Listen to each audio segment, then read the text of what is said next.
Então vamos lá, pessoal. Bem-vindos novamente.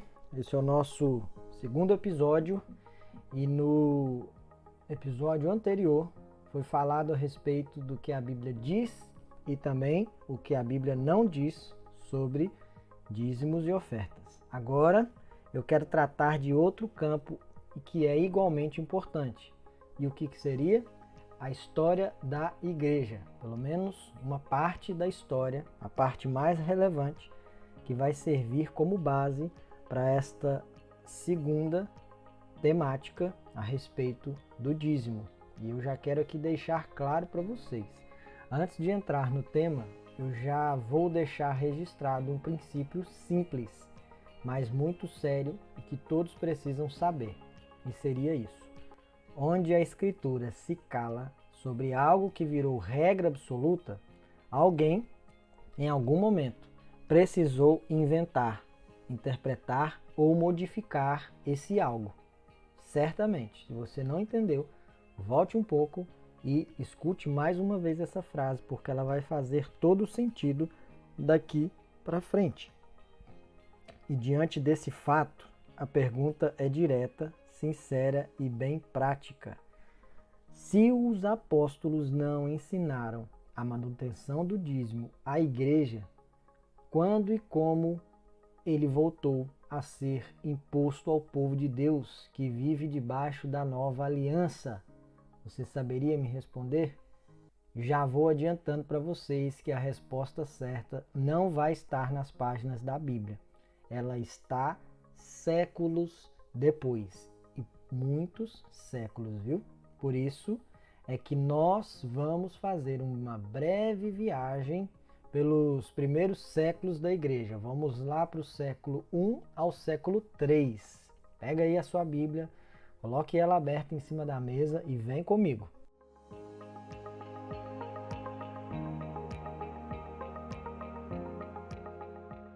Bom, no início da igreja, ali nos 3 primeiros séculos, a realidade era muito clara.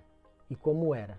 Os irmãos se reuniam nas casas, não existia templos, por isso não havia a manutenção dessas estruturas físicas.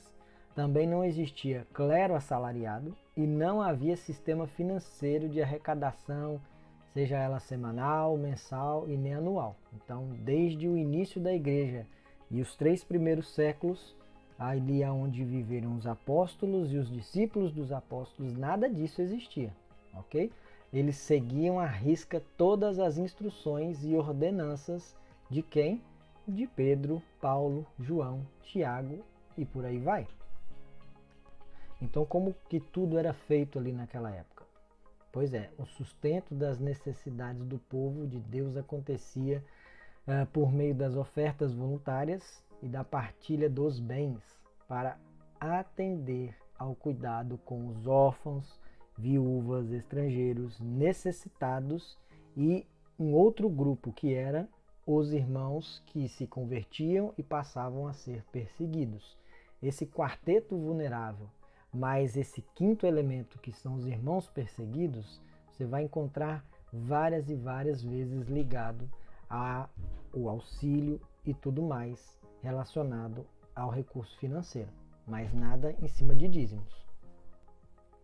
Eles seguiam à risca todas as instruções e ordenanças que os apóstolos orientavam. Pois é, a liderança da igreja falava constantemente sobre generosidade e não sobre fidelidade financeira mensal.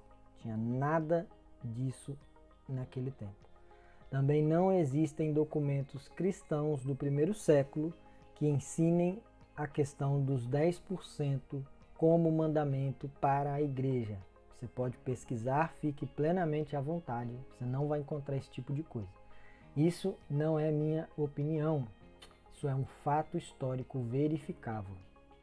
E agora, veja só e observe comigo quando tudo começa a mudar.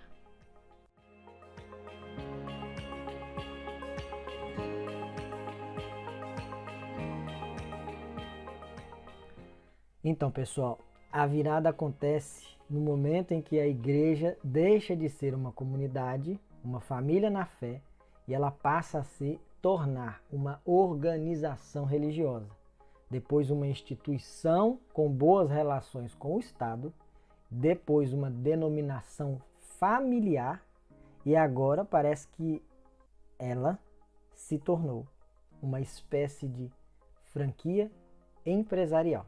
E eu falei pausadamente para você conseguir digerir toda essa, não vou dizer evolução, mas esse avanço que a igreja começou a sofrer. Então, sendo assim, parece mesmo que o retorno dos dízimos se faz necessário, porque afinal de contas, como é que todo esse sistema vai ser sustentado? Fala para mim.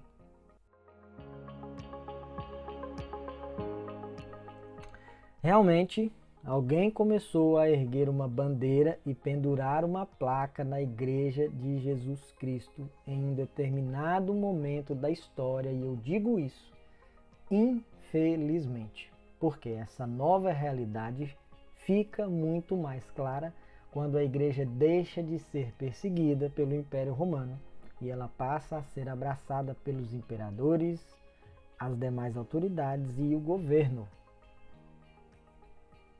Daí, a partir do século IV, é que os templos começam a surgir, os novos líderes começam a administrar essas grandes estruturas e a igreja se aproxima fortemente dos poderosos.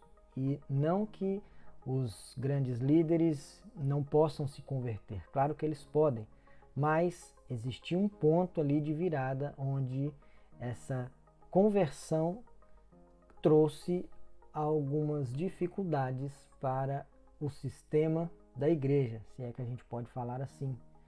E aqui entra um ponto que poucos cristãos eles vão perceber, infelizmente.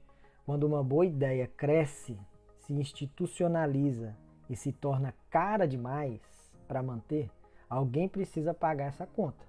E é assim em todo tipo de sistema, seja no governo, na escola, na saúde e, claro, aconteceu com a igreja. E é exatamente nesse cenário que nasce um problema grave e que é o retorno do dízimo. Olha que coisa.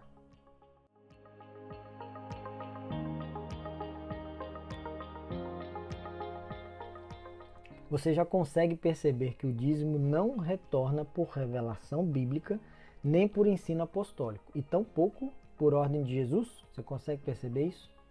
Pois é, ele só retorna por mera necessidade hierárquica e administrativa.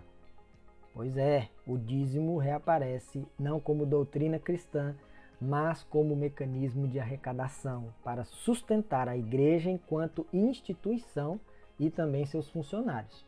Porque a fé cristã como comunidade viva, ela vai ficando em segundo plano e um novo sistema religioso começa a surgir a partir da onde? Ali do quarto século em diante. Lembra que eu já conversei isso com vocês.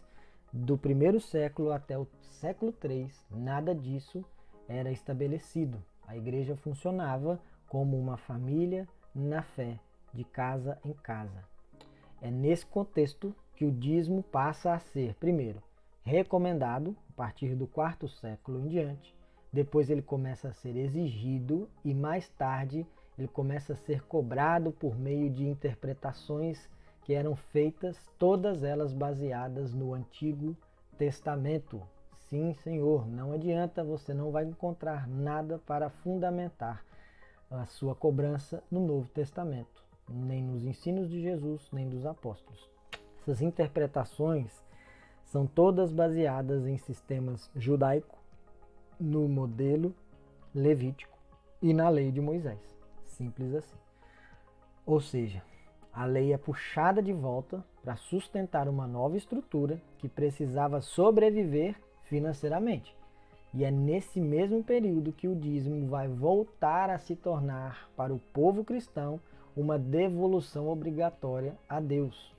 E quem não pagava, ou hoje em dia, né? Quem não paga o dízimo, quem não devolve, pode sofrer punições, pode perder direitos e também enfrentar pressões religiosas. Isso é muito comum em 90% das igrejas locais que nós temos hoje. Infelizmente.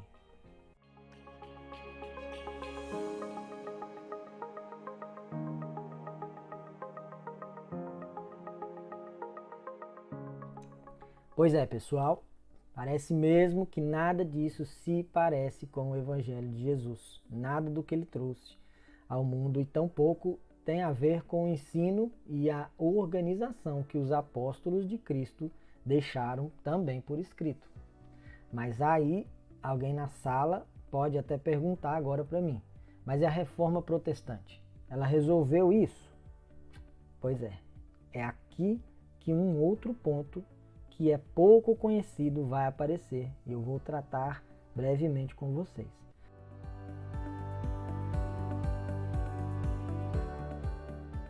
Os reformadores, eles denunciaram os abusos, a corrupção e também a manipulação dos líderes da sua época. Isso é óbvio, mas eles não conseguiram romper com o sistema do dízimo que já estava instalado na igreja. Não adianta, você também não vai encontrar um documento registrado com esse rompimento acerca desse ensino sobre dízimos. E por quê? Bom, porque o modelo social, político e estrutural já estava todo organizado dessa forma. Lembra? São muitos séculos, muitos anos de organização. É muito complicado você tirar algo. Por exemplo, hoje, esse tipo de ensino foi o que eu comecei falando na série para vocês. Muitas pessoas vão se escandalizar e vão retrucar a respeito de tudo que eu vou falar aqui. Por quê? Por pura ignorância e falta de conhecimento. Então não era simples e nem viável desmontar tudo isso de uma vez. Assim, o dízimo foi herdado como um modelo administrativo, um costume religioso e uma tradição denominacional. Simples assim. E mais uma vez eu volto a dizer, não como mandamento apostólico, mas como meio de sustentar estruturas, poderes e lideranças.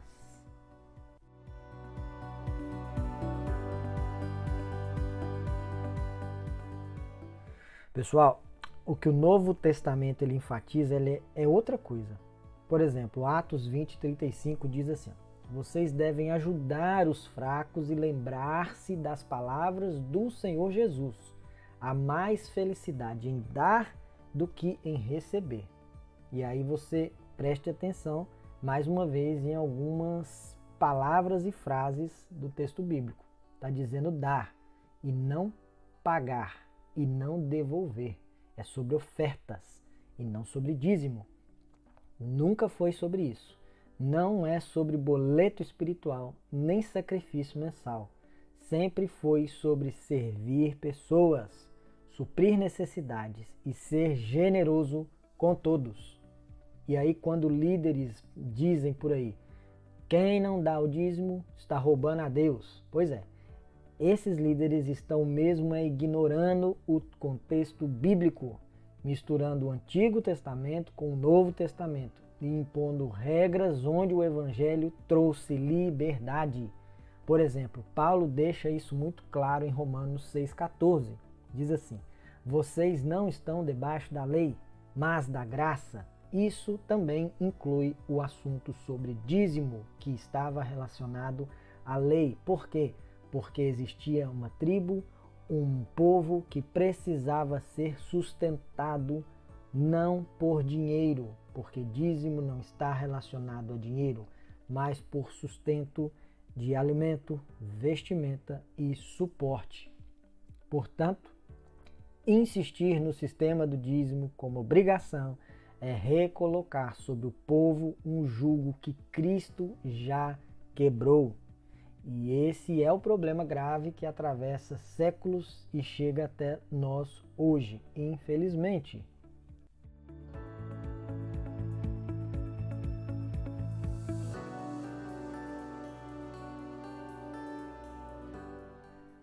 Bom, pessoal, e para finalizar esse segundo episódio, eu reafirmo e deixo aqui registrado: o dízimo não voltou por revelação, não voltou por ensino apostólico e não voltou por mandamento bíblico de Jesus. Se hoje ele existe como sistema, é por causa da institucionalização da igreja, da necessidade administrativa dos templos e do sustento profissional dos que lideram tudo isso. E eu não vou aqui render críticas e nem acusações. São fatos históricos, verificáveis e visíveis. Vou me ater somente a isso.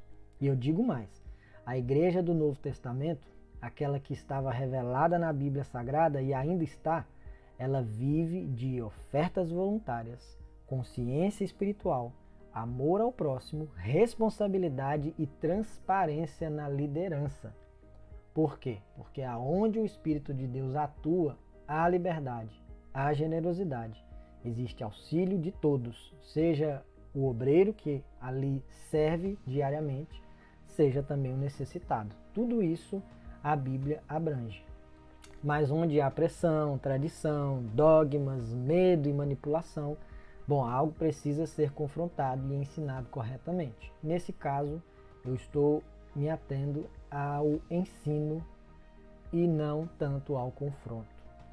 E que a igreja volte à palavra revelada. Que líderes voltem ao temor e à sinceridade. E que o povo de Deus seja livre para servir, para ofertar e amar sem medo, inclusive com a ajuda financeira uns com os outros. Deus abençoe sua vida. Até o terceiro episódio da nossa série. Tchau!